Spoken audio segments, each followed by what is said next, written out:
ভাইরা, আমরা যদি এই ভূখণ্ডে শরিয়া প্রতিষ্ঠা করার জন্য রক্ত না দিতে পারি, অন্তত শেষ রাতে চোখের পানি ফেলতে হবে।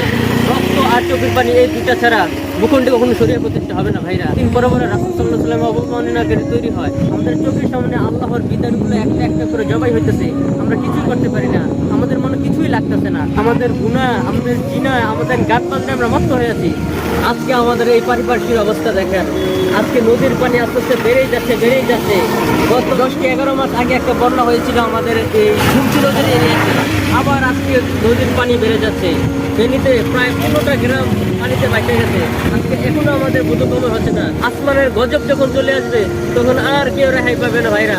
আল্লাহ কোরআনে বলেন, ইন্না বাদশা রাব্বিকা লাশাদীদ, নিশ্চয়ই আল্লাহর দ্বারা বড়ই শক্ত দ্বারা। ভাইরা আজকে দেখেন, আজকে যদি পানি বাড়তে আমরা বাইসা যাই, আমাদের এমন কোন রব আছে, এমন কোন প্রতিপালক আছে যারা আমাদেরকে বাঁচাবে?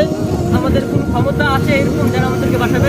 আজকে আমরা জিনাকে হালাল মনে করতেছি, গান বাজনাকে হালাল মনে করছি, বিবাহকে কঠিন করে ফেলছি। আমাদের এই সমাজ ব্যবস্থা, আমাদের এই দেশ শিখাইতেছে বিয়ে খুব কঠিন, বিয়ে করলে তুমি কিভাবে চলবা, সেটেল হতে হবে। এই সেটেল হতে হতে আমাদের গুনার সাগর আমরা ভেসে যাচ্ছি ভাইরা। আল্লাহর কাছে খালাস নিয়তে আল্লাহর গুনার জন্য তওবা করি, আল্লাহর কাছে দোয়া করতে থাকি, আল্লাহ যেন আমাদের এই আসমানের গজব থেকে আমাদেরকে রক্ষা করে।